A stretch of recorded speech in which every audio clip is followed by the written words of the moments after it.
Good day, and thank you for tuning in to this new episode of the Microdose Diet. My guest today is Melissa Lavasani. Melissa is the founder and the CEO at the Psychedelic Medicine Coalition. She's also the founder and the president of the Psychedelic Medicine PAC. She's a very busy woman. She also has extensive experience in public policy, and she's using it to accelerate change in the US when it comes to psychedelics. My name is Peggy van de Plassche. I am a former banker and venture capitalist, and now I speak and write about the psychedelic industry and the benefits of strategically microdosing psilocybin. I created the Microdose Diet, a 90-day plan for success and happiness. And you can follow my work on Substack, LinkedIn, YouTube, and all the great podcasts. So Melissa, thank you so much for being with me today. It's amazing to have you. Thank you for having me. Thank you. No, it's amazing to hear more about your perspective. And let's dig in right away. So you started the psychedelic medicine PAC very recently. Mm-hmm. Can you tell us more about what it is exactly? Yeah, Psychedelic Medicine PAC is a political action committee that is a tool that we can use to pool dollars from people that want to influence political elections. Our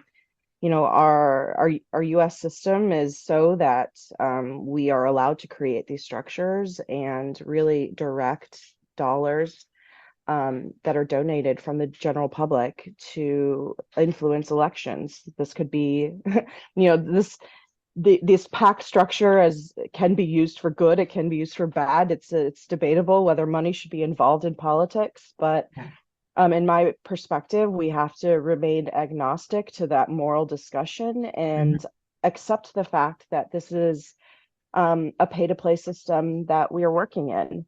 So why not, try to use those dollars for something that we all really believe in, something that's going to be ultimately good for the American people, which is psychedelic medicine and for healing. So the PAC really originated as an idea out of Psychedelic Medicine Coalition, which started in 2021. The coalition is a membership organization that advocates on behalf of the psychedelic ecosystem on Capitol Hill with our federal government. So, we have, by now, we've educated about 250 member offices about the amazing potential for psychedelic medicine. When we started this, we took a very broad look at other reform movements of the past, especially the cannabis one. I think that's the most analogous one. And we gleaned some lessons learned from mistakes that are made or unintended consequences of what's happened. So with our federal government, we're really taking a strategy of leading with the science and requesting funding through the appropriations process for research of various kinds, very basic and advanced in development. And we think that we can undo some of the stigma that exists with some of these medicines and, really let the science speak for itself and advance conversations while advancing the science. So I know that the cannabis reform movement there's a big emphasis on decriminalization. That's because there's a big criminal justice issue with cannabis. The psychedelic space is quite different. There's not a criminal justice issue. It's not to say that people don't go to prison for possession or synthesis of psychedelics, but it's not as prevalent as it is with cannabis. So and there's already a base of science for this issue. So why don't we lead with that? And that feels very safe for a lot of politicians who are very concerned about their perception and how their constituents can influence. They want to be reelected back into office, and they're not going to stick their neck out on something like decriminalization of psychedelics right off the bat. We're going to get to more advanced policy discussions eventually, but I think science is the real path forward with our federal government and with many of the state governments as well, was what we're seeing. So the PAC was a discussion that came up during one of our weekly meetings, and it had been something that I was toying with for a while, and I intended to start one specifically for the coalition so that the members and our employees could use that as a tool to influence elected officials. However, it became pretty obvious that we needed a PAC that was detached from the coalition but complementary. We wanted the ability to speak to the general public about this issue and to really speak to communities that aren't being spoken to about psychedelics. Yeah. A lot of the discussions reside on the two coasts of the US, and quite honestly, some of the vernacular issues, some of the issues that we deep dive into within psychedelic circles are really not a concern for the American people. I think we have to start at the very ground level zero with psychedelic medicine, similar to what we did with Congress the last 2 years. You know, we haven't introduced a lot of legislation or any legislation, to be honest. We have been working appropriations processes, but when we started taking meetings with members on the Hill, we realized that they had very little knowledge of of the potential of this space. So we had to do some very basic education, and I think the psychedelic space needs to back up a little bit and break it down on a much more basic level for the American people, because so many people in our country still think that these are party drugs that are going to be abused, that really damage your brain. And the science is leading us to truly see that that's not the case. So having a vehicle like the PAC to speak to American people will be really useful. And then, you know, there are some early champions in Congress already that have introduced legislation and been supportive of psychedelic research. We want to ensure that they remain in office and they continue their support of this issue. So, you know, pulling dollars and to donate to their reelection campaigns and letting them see that the psychedelic space is really supportive and appreciative of them sticking their neck out really early on this issue will be really key to them, you know, wanting to own this issue and then wanting to recruit other of their colleagues onto this issue. Yeah, so it's really it's a multifunctional kind of tool, but a really important tool for the psychedelic space. And thank you for that. You know, so it's a great context. And what's very interesting is that it's bipartisan. So you're speaking with everyone, regardless of the color of their t-shirt. And so if I look at really what you're aiming to achieve, and you alluded to that, it's really to make sure the people who are educated and who support the psychedelic agenda get into office and stay into office. Are you using this dollar mainly for that goal, or you're also doing the education of the public, or that is more with the coalition? Well, right now we're doing some polling that we'll be rolling out very soon to just gauge where some of these communities are on this issue. There has been a fair amount of media coverage of the psychedelic space, but we don't know what they are, if they're even seeing that from these news outlets, or if they have seen it and, you know, they still have their biases. We got to identify where they are first before we really speak to them. So initially, the groundwork that we're going to be doing is this polling, and then create a national messaging campaign out of that polling, and really pinpoint communities across the US that are, you know, communities that have high voter turnout and, you know, have active participation in the civic process, and are really influential in what happens in Capitol Hill. So targeting those communities that are very active and, you know, maybe aren't understanding what psychedelic medicines are, and doing some really basic education with them. We're trying to raise money now to enter, so we can start playing in the next election field, and that will start in about a year. The presidential reelection is going to be a pretty big one. There's always a lot of voter turnout for those kinds of elections. So we want to be a player in this space. Okay. You know, I think that for us to show our maturity and for us to have a seat at the table in politics and organize this way, we'll send a message to our elected officials that, you know, we know how to play the game, and we will support you if you are open to this issue, and if you're not, we're going to call you out. And I hope we don't have to go too negative, but you know, I want to stay on the positive side in supporting candidates that support psychedelic medicine. We've had really amazing bipartisan support thus far, Mm-hmm. and keeping that support down the middle of the aisle and ensuring that everyone is involved in this conversation, no matter how conservative or how liberal you are. Yeah. Let's keep it really balanced. And, you know, maybe this is a potential opportunity for, with such increasing partisanship in our country, like Mm-hmm. let's use psychedelic medicine, something that can really unify these two parties, and use it for good, to show that, you know, our elected officials, like, we're serious, and this is not a political issue. This is about helping people who need help. And we're finding out that so many Americans are suffering from various mental health and addiction issues and feel desperate for solutions. And we want the federal government involved, because we think that can turn this into a real public good.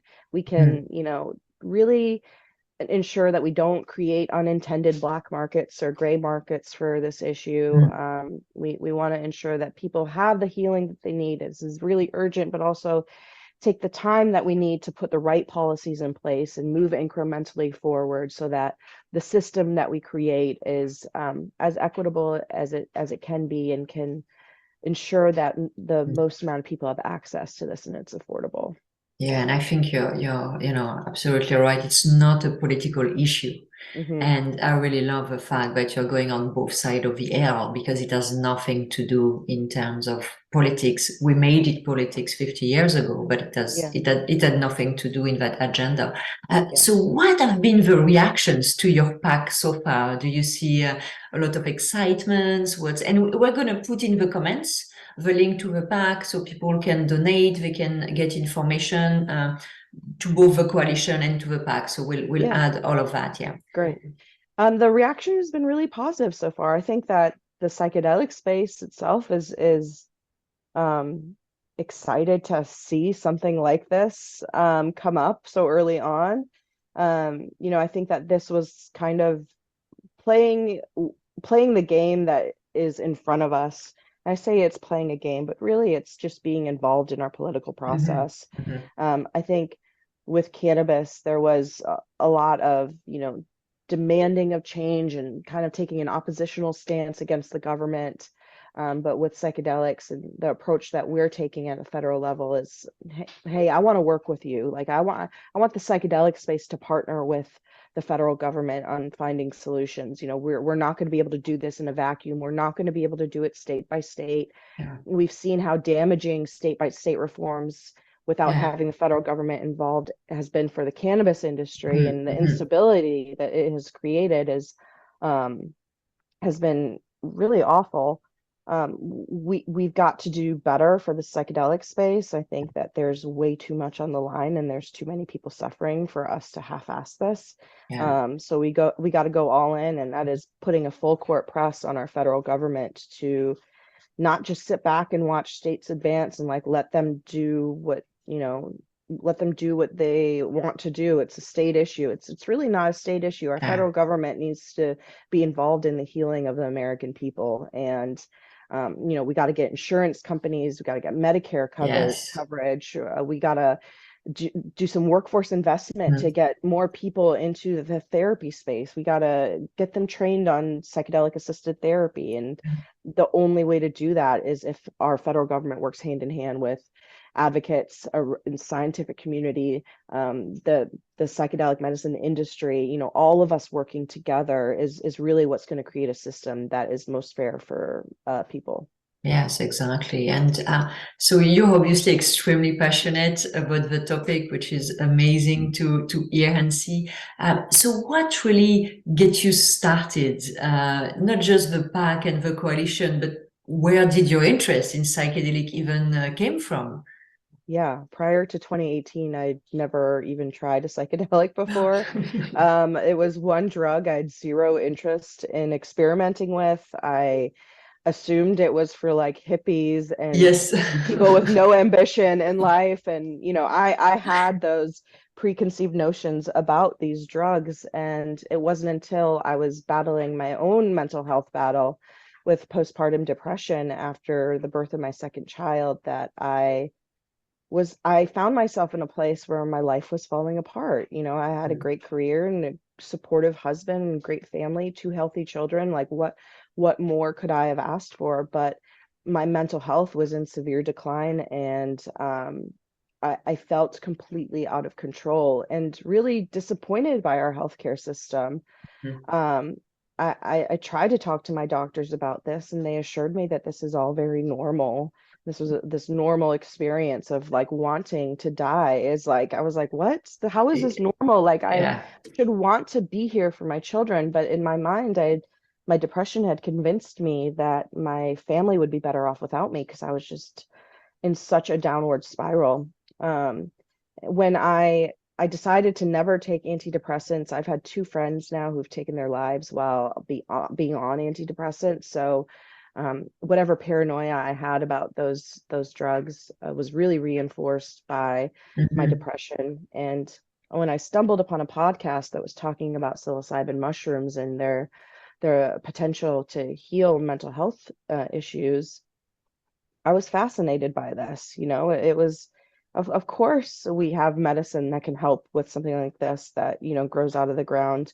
The majority of our modern medicines are based on what has been found in nature. So Exactly.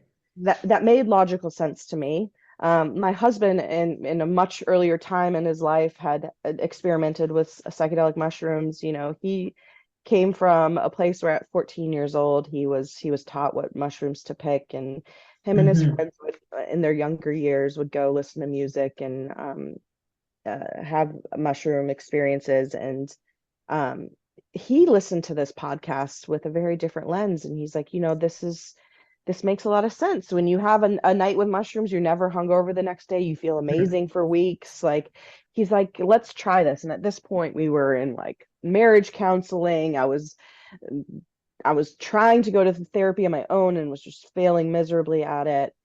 So it was really like I do this or my life is going to end, like Mhm. this was really Yeah. like the last thing that we Yes. tried. Mhm. And so we grew psilocybin mushrooms in our house, and it's really easy to get all the materials for it. Yeah. But we were at the time we were both two DC government employees, so we didn't tell anybody about this. Mhm. Not even like some of our closest friends didn't know. But I was uncomfortable with the big trip, and when we had enough mushrooms, I was like, I'm just going to start with microdosing. Mhm. Um, and when I started microdosing, it was like the third day I felt like human again. And Yeah. my husband tells this story all the time that the third day of me microdosing was the first time he'd seen me play with my son since he was born. Like I Mm. was I was actually sitting on the floor and playing with him, and he had never seen that before. So he was like, "Oh my God, like this is actually not like some this is not like some health claim that just comes out of nowhere. Yeah. Like there's Yeah. something to this." Yeah. I eventually ran out of mushrooms and then got connected to an ayahuasca healer. So I did ayahuasca a few times. Okay. But after that experience, I was fascinated by this world. I have a background in policy, and I wanted to contribute to this space in a meaningful way. Mhm. I ran a local campaign that deprioritized the enforcement of criminal offenses against people that were in possession of these kind of drugs.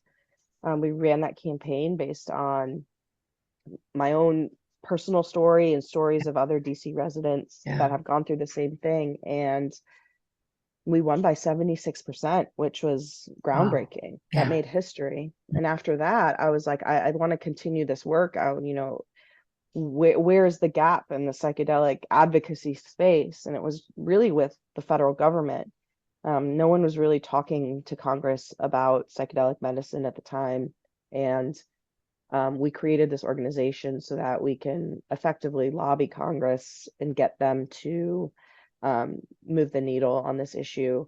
And it's just been wonderful ever since. It's a lot. It's very difficult work, talking about something that carries so much baggage. But I think that because of my background and because of who I am, this very much aligns with the kind of messaging that Congress needs to get. At the end of the day, I'm a working mother that was desperate for a solution to my own mental health issues. And I took a chance on something that was illegal, but there's a base of science for this. And at the end of the day, if psychedelic mushrooms were legal and I could have gone to my doctor and had a psychedelic assisted therapy session or a few of them, and I really was engaged with my medical team, I think that the results could have been even better. I would have healed quicker. I think it would have been a cleaner process. I think, and that's the system that we really need to be encouraging our federal government to explore, because I think a lot of Americans probably feel uncomfortable taking some of these drugs on their own and want to be with a licensed person who has had the training, and they have a certificate of some kind, and it is approved by state boards of medicine, and the federal government is funding research in the space, and there is an entire comprehensive policy outlook on this. I think that the American people deserve that, and it would have been nice for me to have that. But it is what it is. I'm glad. I don't regret the path that I took, despite it being illegal. Fortunately, I never got into trouble with law enforcement. Not to say that other people don't, fall victim to that. It absolutely happens. But let's take a different approach to our healthcare system, especially mental health care. It's really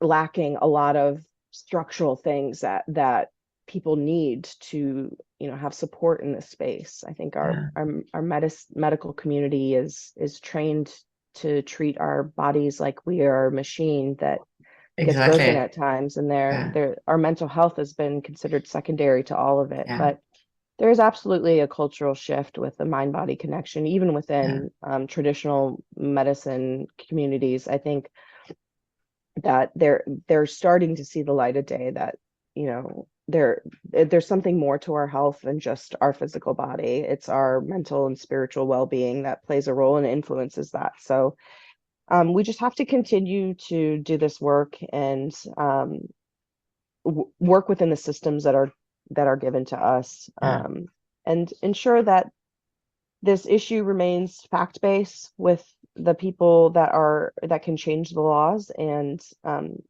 it doesn't, the media hype machine doesn't blow it up out of proportion. This is not a magic pill that's going to save society, but there's a whole lot of people that are struggling with mental health and addiction that can really benefit from this. And this is a problem that's grown exponentially over the last few years with the pandemic. And it's a public health issue that needs to be addressed at the federal level. Yes, and I think your approach from a federal united perspective is really the way to go. On a country so large than the US, Canada has obviously different challenges than you have in the US, but for you, the Oregon having its own, legislation and having things very different elsewhere makes it very cumbersome for people. So thank you so much, Melissa, for coming and, explaining where you're coming from. I mean, so many nuggets for anyone who's going to be listening today. From your own journey, I think most of us came to psychedelics from our own pain. And now we're like, okay, I want everyone to benefit from what I benefited, because it was fabulous. But also, this idea is to really start with the science, bring politicians, regulators with us, and change from the top down. So any parting words? Yeah, just for all of those that are frustrated with how slow things move with our government, just be patient and be safe if you're going to the underground, really be sure where you're going. I know a lot of cities are decriminalizing these medicines. Just really prepare, do your research, look at what the science is saying, and make sure you're with trusted people if you're going to do this before full legalization. Mhm. If you're waiting for full legalization, it's going to happen. There's enough good people in the space that are advocating for this at the federal and state level, that we know that there's so much urgency around this issue, but we have one chance to get it right. It's really hard to undo bad policies, and that's what cannabis is kind of struggling with right now. We want to move slowly, but we want to be constantly moving forward. Mhm. And there are really great organizations, including mine, and many others, like veteran organizations, that are working to undo the harms of what our current legal system and healthcare system. And if you want to be involved in the advocacy and you want to donate to the PAC, just go to our website, psychedelicmedicinepac.com, and donate. We have to play with the systems that are available to us. This is the game everyone else plays, and we got to show up and really fight for this. So donate to the PAC, get some more information about the coalition on our websites, and I appreciate all the support. Well, thank you again for your insight and good luck with everything. And again, we will put all the information in the comments. So if any viewers, listener is interested in having more information, don't hesitate to reach out to Melissa, to me, and we will help you. Thank you so much again, Melissa. Have a wonderful day, and thank you for your insight. Yeah, thank you, Peggy.